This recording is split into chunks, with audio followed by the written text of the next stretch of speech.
Money chapter. अब money का मतलब क्या होता है? मनी इज़ एनीथिंग जिससे आप कोई भी चीज़ एक्सचेंज कर सकते हो। अगर मुझे ये मार्कर चाहिए, पैसा दिया, बदले में मार्कर मिल गया, इसको हम लोग क्या बोलते हैं? मनी बोलते हैं। मतलब मीडियम ऑफ एक्सचेंज है। क्या है? Medium of exchange. ठीक है, तो मीडियम ऑफ एक्सचेंज। बहुत ही रेयर है कि तुमसे मनी की मीनिंग पूछने वाला है, लेकिन तुमको पता होना चाहिए कि मनी क्या होता है। कि मीडियम ऑफ एक्सचेंज है, मतलब जिससे हम कोई भी सामान को खरीद सकते हैं, बेच सकते हैं। बार्टर सिस्टम तुम्हारे सिलेबस का पार्ट है नहीं, तो उसको तुम बोल जाओ। उसके बाद आगे आता है तुम्हारा काइंड्स ऑफ मनी। बुक लेके आए हो, विदाउट बुक आए हो? बुक लेके आए हो? बुक है ना, बुक ओपन करो, तो यहाँ पे बताने चीज़ें पढ़ा खत्म करें। Kinds of money. अब काइंड्स ऑफ मनी में दो तरह की मनी है, एक currency coins and paper money है, और डिपॉजिट मनी है। काइंड्स ऑफ मनी, एक है करेंसी और दूसरी क्या है? Deposit money.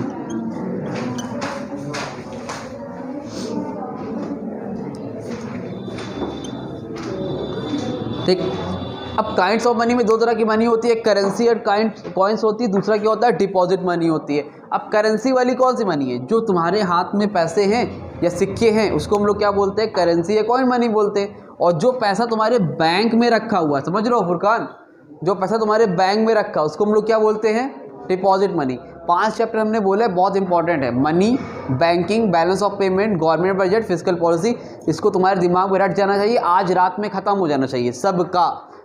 जब ये ख़त्म करोगे तो आगे बढ़ोगे। नहीं, इकोनॉमिक्स का पेपर डराने के लिए बोल रहे, बहुत डेंजर आने वाला है। और अगर किसी ने ढंग से पढ़ लिया इकोनॉमिक्स, तो वो अपना समझ लो 80% प्लस हो गया अपने आप ही उसका।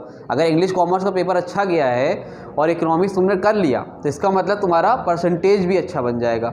एक्सेप्ट मैथ और जो कंप्यूटर वाले हैं, जिन्होंने हिंदी लिया, उनका आराम से इसलिए बन जाएगा। उनको मैथ या कंप्यूटर या अकाउंट्स में से कुछ अच्छा करना पड़ेगा। तुम्हारा हो गया बेस्ट 4 से तुम्हारा 80%, 85%, जैसे तुम करके आए हो उस हिसाब से पेपर तुम्हारा बेहतरीन हो गया, खत्म। बस इकोनॉमिक्स निकाल लो। इकोनॉमिक्स अच्छे नंबर से निकला, मतलब तुम्हारे घर में मिठाई सब पक्का है। समझ रहे हो कि नहीं भैया? अनुरैन, समझे? ठीक है, तुम्हारा पेपर कैसा हो रहा? ठीक है। डिपॉजिट मनी कौन सी मनी होती है? वो मनी होती है जो बैंक में रखी होती है, उसको हम लोग क्या बोलते हैं? डिपॉजिट मनी बोलते हैं। क्या बोलते हैं? अब एक कभी कभी टोकन मनी पूछ लेता है कि टोकन मनी क्या होता है। ठीक है, इसको याद रख लो। Token money is the money the face value of which is more than its intrinsic value. मतलब देखो, टोकन मनी का मतलब वो मनी जिसकी वैल्यू क्या होती है? उसके मेटेलिक वैल्यू से ज़्यादा। जैसे इधर देखो, ये सिक्का है, जैसे सिक्के होते हैं, 1 का कॉइन होता है, 2 का कॉइन होता है। तो टोकन मनी वो मनी जैसे हमने जो बनाया, उसको बनाने में उसकी कॉस्ट कम लगी। पहले क्या होता था, 5 रुपए का सिक्का है, उसको बनाने में ही 10 रुपये लग जाता था। भाई उसका बनता था ना, पीतल का हो गया, तांबे का हो गया, तो महंगा पड़ता था। तो अब क्या हुआ, अब बहुत सस्ते जो मेटल आते हैं उसका यूज़ किया जाता है। मतलब टोकन मनी हमारी वो मनी होती है जिसकी वैल्यू बनाने में उससे क्या होती है? कम होती है। समझ में आ रही बात? नहीं आ रही है? आ रही है ना? ठीक है, क्लियर। टोकन मनी कोई पूछेगा तो लिख लोगे, नहीं लिख पाओगे? बोलो भैया। ठीक है। इस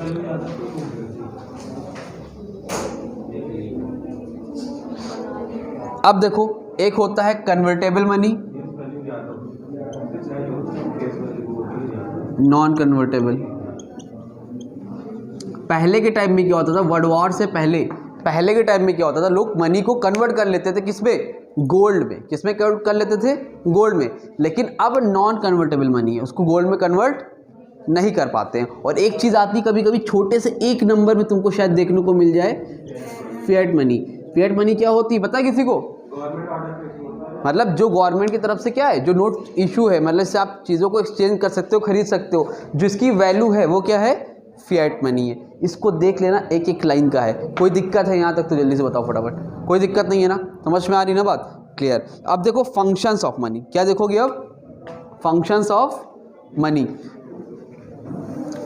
फंक्शंस ऑफ मनी में क्या क्या है? 3 फंक्शन है, प्राइमरी फंक्शन, सेकेंडरी फंक्शन और तो पेपर में एक फंक्शन तुमको देखने को मिलेगा जिसके हमें चांसेस लगते हैं कि कंटीजेंट फंक्शन शायद तुमको मिल जाए। सिंपल पेपर, इजी पेपर आया तो प्राइमरी या सेकेंडरी मिलेगा, नहीं तो हार्ड आएगा तो क्या मिलेगा? अभी भी तुम हंस रहे हो, माशाल्लाह। लारैब जितने भी लोग हैं, मतलब डराने के पर्पज से नहीं, सीरियसली बोल रहे हैं, इकोनॉमिक्स निकाल लो तुम्हारी टेंशन ही खत्म। बहुत से लोग जिसको खाली पास आस होना था वो अपने आप ही खुश हो जाएगा। वालेकुम बैठो, ठीक है, इकोनॉमिक्स निकाल लो फिर तुम्हारा काम खत्म।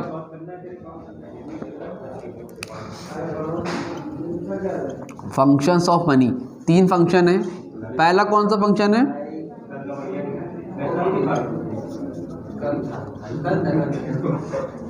सेकेंडरी और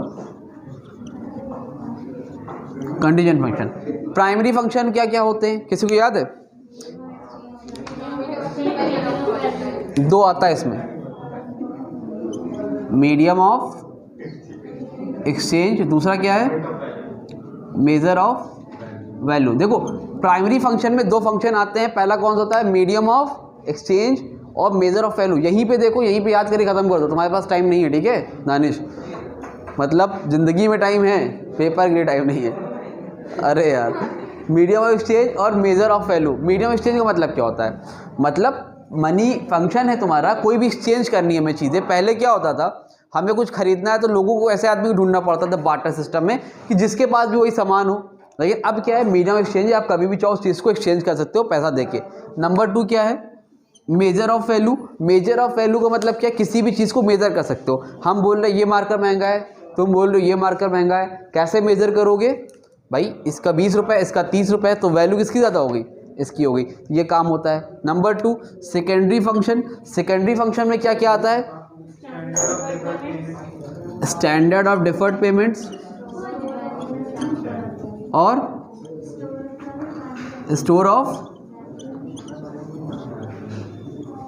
ट्रांसफर ऑफ वैल्यू। देखो भाई 3 चीज़ आती है, standard of deferred payments, store of value और ट्रांसफर ऑफ वैल्यू।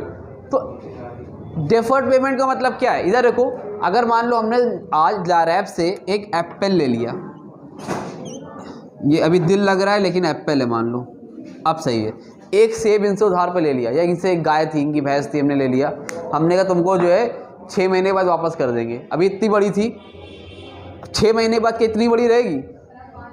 हाँ ठीक है, 6 महीने बाद इतनी बड़ी रहेगी, बोलो क्या चीज़? आज हमने मान लो इनसे एक तो भैंस ले ली इतनी बड़ी लारैप से, और 6 महीने बाद बोला कि हम तुम्हें वापस कर देंगे। अब 6 महीने बाद वो इतनी बड़ी हो गई और ये कह रहे कि नहीं हमें वही भैंस चाहिए, दीजिए में वापस करिए, नहीं कर पाएंगे ना। लेकिन अगर पैसा ले रहे होते, ठीक है, अगर पैसे की बात होती तो वापस कर सकते हैं कि नहीं? अगर 1000 रुपये लिया आज तो 1000 रुपये वापस कर देंगे। Number 2 store of value. पहले के टाइम में क्या होता था, लोग सोने के सिक्के रखते थे, ये सारी दिक्कतें थी, तो उसको कहाँ पे स्टोर करें, यहाँ पे दिक्कत आती थी। लेकिन मनी के टर्म्स में अब दिक्कत वो वाली नहीं आती, वैल्यू को स्टोर कर सकते हैं। नंबर 5 क्या है? Transfer of value. Transfer of value का मतलब क्या होता है भैया, बोलो? ठीक है, तो मतलब पैसे को ट्रांसफ़र कर सकते हो यहाँ से, अगर कहीं और भी भेजना है तो पैसे को ईजिली ट्रांसफ़र कर सकते हो। अभी तुम्हें घोड़ा भेजना हो, गधा भेजना हो, सेब भेजना हो, केला भेजना हो तो ट्रक पे रख के भेजोगे। लेकिन अगर तुमको खाली वैल्यू को ट्रांसफ़र, मतलब पैसा ट्रांसफ़र करना है तो ईजिली ट्रांसफ़र कर सकते हो कि नहीं कर सकते हो? हाँ कि ना? तो अब देखो ध्यान से, प्राइमरी में 2 फंक्शन होते हैं, medium of exchange, measure of value. Secondary में 3 फंक्शन होते हैं, standard of deferred payments, store of value, transfer of value. कहीं पे लिखो, 2 मिनट बाद पूछेंगे, दिमाग में होना चाहिए, जिसको याद है बहुत अच्छी बात है। शॉर्ट। तीसरा फंक्शन है बेटा तुम्हारा कंटीजेंट फंक्शन। कौन सा है? Contingent function. ये इंपॉर्टेंट है, इंपॉर्टेंट तो वो भी है लेकिन ये इंपॉर्टेंट, ये अक्सर पूछता है, ठीक है। कंटीजेंट फंक्शन क्या होता है? Contingent function refers to the role of money in assisting various economic entities, ठीक है। जो अलग अलग इकोनॉमिक एक्टिविटीज़ होती है उसमें क्या करता है? तुम्हारी हेल्प करता है। मतलब जो वेरियस इकोनॉमिक एक्टिविटीज़ हो रही हैं उसमें तुम्हारी क्या करता है? जैसे इकोनॉमिक एक्टिविटीज़ क्या हो रही है, देखो सबसे पहला मैक्सिमाइजेशन ऑफ यूटिलिटी। देखो मैक्सिमाइजेशन ऑफ, अब तुम्हारी यूटिलिटी को मैक्सिमेशन, मतलब तुम्हें कैसे मालूम चलेगा कि किसी चीज़ को हमें, किसी चीज़ में हमें कितना यूटिलिटी मिल रही है किसी को प्रोडक्ट को खरीद के? भाई उसको जब मॉनेटरी टर्म्स में एक्सप्रेस करोगे तभी तो मालूम चलेगा ना। तो मैक्सिमाइजेशन ऑफ यूटिलिटी, किसी भी प्रोडक्ट से आपको कितनी यूटिलिटी मिल रही है उसमें बारे में बताता है। नंबर 2 क्या करता है? ये एम्प्लॉयमेंट ऑफ फैक्टर इनपुट्स, मतलब नूर, एम्प्लॉयमेंट ऑफ फैक्टर इनपुट्स मतलब तुमको एक आइडिया मिल जाएगा कि जो भी तुम फैक्टर लगा रहे हो उसमें कितना पैसा लगेगा, कि तुम्हें आइडिया नहीं है इनपुट में कितना पैसा लग रहा है, उसके बारे में तुमको बताता है। नंबर 3, किसी ने हेडिंग भी लिख दी, नंबर उसको बेहतरीन से बेहतरीन मिल जाएगा। डिस्ट्रीब्यूशन ऑफ नेशनल इनकम, अब कैसे पता चलेगा कि हमारे देश की नेशनल इनकम कैसी है? मनी से। तो मनी क्या करती है? आपको हेल्प करती है कि देश की राष्ट्रीय आय क्या है उसके बारे में बताने के बारे में, ठीक। नंबर 4 क्या है? इसका मतलब क्या होता है भैया, कोई बताएगा? हाँ, कितना उधार देंगे, ठीक है, कितना पैसा देना है, कितना इंटरेस्ट लेना है, सारी चीज़ें कैसे मालूम चलती है? With the help of money. तो 4 हेडिंग है। मैक्सिमाइजेशन ऑफ यूटिलिटी, कितनी यूटिलिटी, कितना सेटिस्फैक्शन मिल रहा है। Number 2, employment of factor inputs, कितना पैसा बिजनेस में लगाना है इनपुट्स में। Distribution of national income, national income को मेजर करने में हेल्प करता है। और बेसिस ऑफ क्रेडिट सिस्टम, ये 4 हेडिंग है। इसको देखो, इसकी एक एक लाइन पढ़ के जाओ बुक से एक एक बार, ठीक है, क्लियर कर लेना। आगे देखो, कोई दिक्कत है इसमें? नहीं है। इंपॉर्टेंस ऑफ मनी तुम्हारे पार्ट में है नहीं। इस बुक में सबसे, इधर देखो, सबसे one of the most important जो टॉपिक है वो ये है सप्लाई ऑफ मनी। अगला क्या है? नहीं नहीं नहीं नहीं, supply of money. Supply of money का मतलब क्या होता है दानिश? सप्लाई ऑफ मनी का मतलब क्या होता है?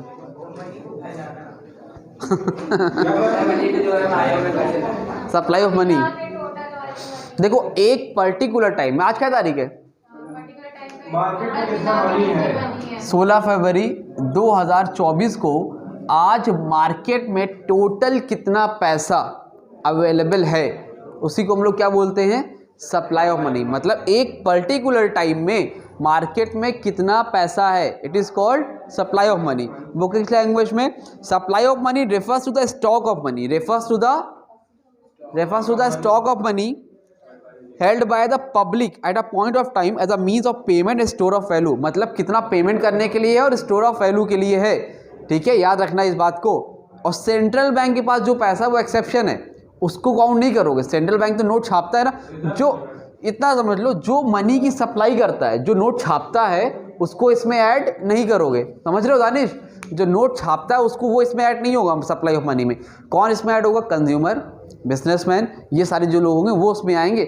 जो नोट छापता है वो इसके अंदर नहीं आएगा। तो एक पर्टिकुलर टाइम में कितना पेमेंट स्टॉक में तुमने रखा है, बैंक में रखा है या फिर तुम्हारे जेब में रखा है, वो सारी चीज़ें क्या होती है?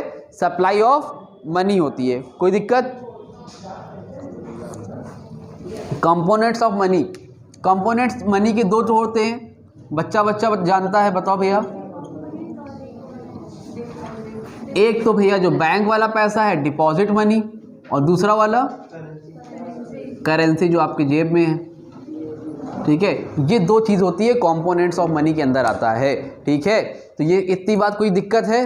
नहीं दिक्कत है, समझ में आ रही है? डिपॉजिट मनी, करेंसी, ठीक है। सप्लाई ऑफ मनी का मतलब समझ गई फरीन? अब देखो इसमें 4 चीज़ें बनती है। एक होता है M1, दूसरा होता है M2, एक होता है M3 और M4। इसको नाम दिया गया है M0 भी है, ठीक है। Major of money supply in India. चलो चलो चलो चलो इधर देखो, measures of money supply in India. 4 measures हैं मेजर करने के। एक M1, हाँ ठीक है, एक है, याद है, M1, फिर कौन है? M2, फिर और लास्ट में M0। M0 के बारे में बात करते हैं। M1 मतलब क्या? देखो ये है क्या? Money supply India. पहले के टाइम में क्या होता था, जब हम लोग मनी को मेज़र करते थे तो सबसे पहले जो गवर्नमेंट जो प्रोसीजर फॉलो करती थी, मतलब मेज़र कर रहे हैं कि हमारे इंडिया में एक पर्टिकुलर टाइम में कितना पैसा मार्केट में अवेलेबल है।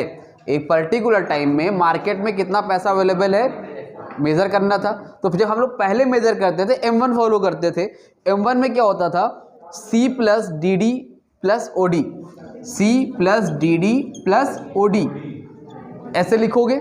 नूरैन की कॉपी टेस्ट वाली कोई ले ले, जो नूरैन ने टेस्ट दिया था, और उसमें देखे कि उसने M0, M1, M2, M3, M4 को कैसे एक्सप्लेन किया है, ठीक है, आप भेज दीजिएगा, सब लोग उसी को देख के एक्सप्लेन करेंगे। ठीक है, बहुत से लोग क्या करते हैं बेचारे, इसको ऐसे लिखते हैं, फिर इसके नीचे लिखते हैं भैया करेंसी है, ये डिमांड ड्राफ्ट है, ये अदर डिपॉजिट है, इसका मतलब लिख के बताते हैं हमको करेंसी है ये भैया, फिर वो बोलते हैं सर डिमांड ड्राफ्ट है, और फिर प्लस अदर डिपॉजिट बोल के लिख के चेक कर देते हैं और सोचते हैं कि 4 नंबर या 6 नंबर मिलेगा। तो वो अपनी अपनी गलत फहमी में है। M1 के बारे में बताओगे, ये मेजरमेंट होता है, इसमें ये 3 चीज़ें आती हैं, तुमको थोड़ा सा एक्सप्लेन करना पड़ेगा। ठीक है, 2 3 लाइन का। ठीक, तो अब ये C का मतलब क्या होता है, करेंसी नोट्स और coin, currency notes and coins. DD का मतलब क्या होता है,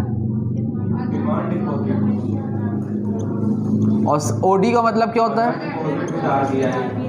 अदर डिपॉजिट विद RBI। अब समझो, मतलब पहले जब हम लोग मेज़र करते थे तो दिमाग में हमारा यह था कि 3 चीज़ आती है, करेंसी नोट्स एंड कॉइन, जितने पैसे हमारे पास करेंसी में या कॉइन है। दूसरी चीज़ हमारे दिमाग में आती है डिमांड डिपॉजिट, मतलब डिमांड डिपॉजिट क्या होता है, जो हमारे बैंक में पैसा रखा है। और तीसरी चीज़ हमारी क्या आती थी, अदर डिपॉजिट विद RBI, मतलब दूसरी कंट्री ने कोई पैसा हमारे RBI में रखा हुआ है ना, बाहर का पैसा हमारे पास रखा है RBI में। RBI नोट छापता है वो वाला नहीं, जो किसी और कंट्री ने पैसा रखा है वो वाला पैसा, अदर डिपॉजिट विद RBI। मान लो अमेरिका ने कोई पैसा हमारे पास रखा हुआ है, वो चीज़ अदर डिपॉजिट विद RBI। समझ में आ रही बात, RBI जो नोट छापती वो वाला पैसा नहीं। तो पहले क्या होगा, CC plus GD plus OD। M2 में क्या आता है बताओ। अब इनके बाद, इसके बाद इनको ध्यान आया कि इसमें C plus GD plus OD तो है, लेकिन और भी चीज़ें आती हैं, उन्होंने ऐड किया कि अब M2 में पहले तो M1, यानी कि ये सारी चीज़ें जो M1 में थी, तो या ये सारी चीज़ें जो इसमें थी वो इसमें भी रहेगी, और साथ में क्या ऐड हो जाएगा इसमें, सेविंग डिपॉजिट SD। SD का मतलब क्या होता है, time saving deposit with post office saving bank. ठीक है, क्या लिखोगे, M1 तो है ही है, M1 में तो सारी चीज़ें आती थी, इसको तुम लिख लोगे, प्लस इसका मतलब क्या है, saving deposit with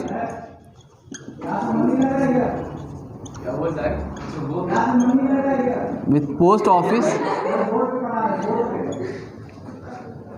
office saving bank. समझ रहे हो, तो इसका मतलब क्या हुआ, जो पोस्ट ऑफिस में पैसा रखा है ना वो भी ऐड करेंगे। पहले इन लोग पोस्ट ऑफिस वाले पैसे को ऐड नहीं करते थे, लेकिन इनको ख्याल आया कि अरे यार जो पोस्ट ऑफिस है वो भी तो, वहाँ पे भी तो पैसा जमा होता है, तो उसको भी अभी लोग मेजर, M1 तो मेजर करेंगे ही, साथ ही साथ क्या करेंगे, saving deposit with post office saving bank, इसको भी हम लोग इसमें इंक्लूड करने लगे।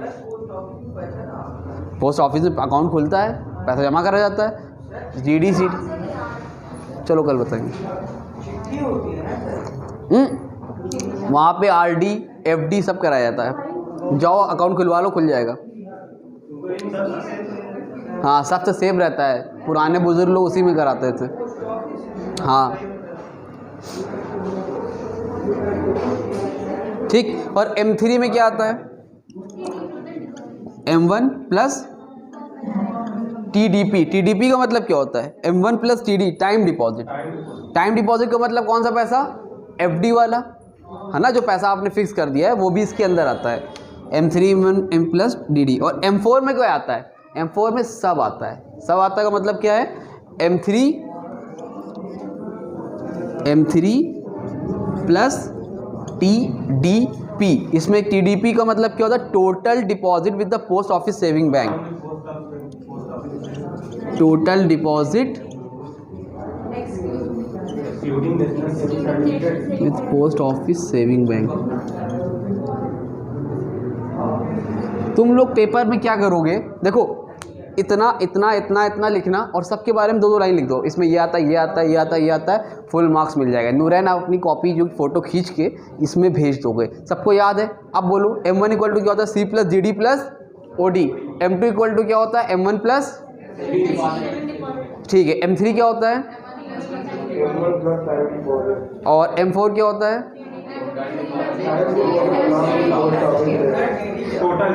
हाँ, time deposit with commercial bank. TD का मतलब होता है टाइम डिपॉजिट, मतलब जो आपने FD कराई है ना उसकी बात कर रहा है, time deposit with commercial bank. और M4 में क्या आता है, अलग अलग कंट्री है, अलग अलग मेजरमेंट को फॉलो करता है, कोई M1 करता है, कोई M2 करता है, कोई M3 करता है, कोई M4 करता है। और अभी अभी आपके जो नए कौन से, ये क्या नाम है, RBI started new measure of money as per suggestion VK Reddy committee. VK Reddy ji जो हैं, VK रेड्डी कमेटी ने क्या दिया था, सजेशन दिया था, क्या नया M0, क्या दिया था, M0। इन्होंने क्या बोला कि इसको हम लोग पहले से याद रखना, M0 को हाई पावर्ड मनी के नाम से भी जानते हैं। क्या करते हैं, हाँ, हाई पावर्ड मनी, या एक नंबर में भी आ सकता है, इसको हम लोग हाई पावर्ड मनी के नाम से भी जानते हैं। M0 is also known as high powered money. The new measure of money supply has introduced M0 measure which is generally known as high powered money। तो अगर कोई हाई पावर्ड मनी के बारे में पूछे तो आप यही लिख के आओगे। और M0 के अंदर आता क्या है, लिख लो, M0 equal to currency in circulation plus currency deposit of the commercial bank with RBI plus other deposit with RBI। लिखो, करेंसी इन सर्कुलेशन मतलब मार्केट में जितना पैसा है सर्कुलेट हो रहा है, currency in circulation plus currency deposit of the commercial bank with RBI, of the commercial bank with RBI, और लास्ट में क्या है, plus other deposit with RBI। Other deposit अगर नहीं दिख रहा है तो बोल रहे इसलिए लिख लो, अदर डिपॉजिट विद RBI। ये सारी चीज़ें आती हैं। M0 पेपर में आने के चांसेस रहेगा अलग से, ठीक है। अगर लॉन्ग में 6 नंबर में आएगा तो पूरा आएगा, नहीं तो शॉर्ट में आएगा तो M0 आएगा। समझ में आ रही बात, ठीक है। कोई परेशानी है तो M1 में क्या लिखोगे, C plus GD plus OD। M2 में क्या लिखोगे, M1 प्लस SD यानी कि सेविंग डिपॉजिट। M3 में क्या लिखोगे, M1 प्लस टाइम डिपॉजिट। और M4 में क्या लिखोगे, और M0 में क्या लिखोगे, currency circulation plus currency deposit of the committee plus bank with RBI plus other deposit with RBI। Mind में आप लोगों के रट जाना चाहिए। और लिखोगे हाई पावर्ड मनी पूछे तो यही बता देना। और M0 पहले लिखना, VK रेड्डी कमेटी जी ने जो थी उन्होंने बताया था कि एक नई तरीका जिसको M0 बोलते हैं, इस तरीके से भी हम लोग मेज़र कर सकते हैं। इसके अंदर ये सारी चीज़ें आती है। और it is also known as high powered money. I am in front of your eyes, आप मुझसे बात कर सकते हो, कैमरे में देखने की क्या ज़रूरत है, ठीक है। तो ये क्या हो गया, इसको बोलते हैं हम लोग हाई पावर्ड मनी के नाम से जानते हैं। और पेपर अभी तो जितना पढ़ा चुके हैं पेपर में, तुमको इसमें से 4 नंबर का क्वेश्चन अब तक बनेगा ज़रूर। सिर्फ इतनी देर में 4 नंबर का बनेगा, 1 घंटा मतलब 4 नंबर। यहाँ तक कोई दिक्कत हो, कोई परेशानी तो पूछ के बताओ। लास्ट टॉपिक देखो जल्दी से, 1 मिनट बचा है, 6 बजे तक ये टॉपिक खत्म। देखो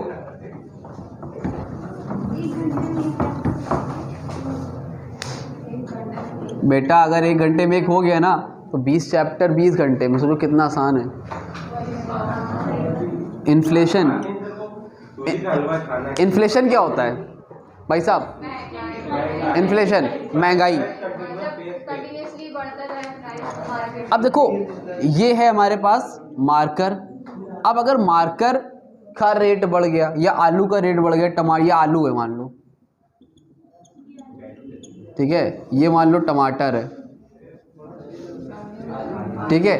अब आलू और टमाटर का रेट बढ़ गया, या फिर ये मान लो पेट्रोल है,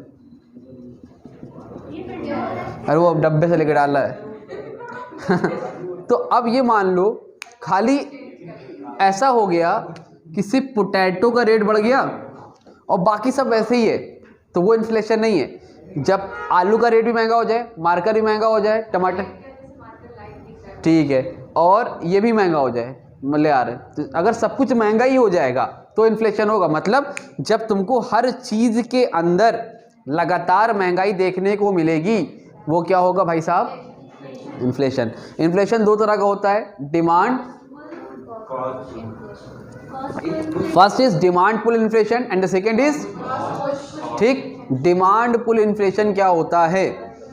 अब देखो जब ऐसी सिचुएशन आ जाएगी, डिमांड पुल इन्फ्लेशन, जब ऐसी सिचुएशन आ जाएगी जब डिमांड तुम्हारी ज़्यादा हो जाए, ठीक, जब डिमांड तुम्हारी ज़्यादा हो जाए और सप्लाई तुम्हारी डिमांड पुल, ऐसी सिचुएशन जहाँ पर डिमांड बहुत ज़्यादा हो रही है, ठीक है। फरहीन के साथ 10 लोग लड़के और आ गई, अरे सर हम कॉमर्स में नहीं पास हो पाए सर, हमको पढ़ा दिए, अब समझ में नहीं रहा कहाँ बैठाएं, बड़ी टेंशन हो गई। तो डिमांड से ज़्यादा हो गई और सप्लाई मेरे पास है नहीं, है ना।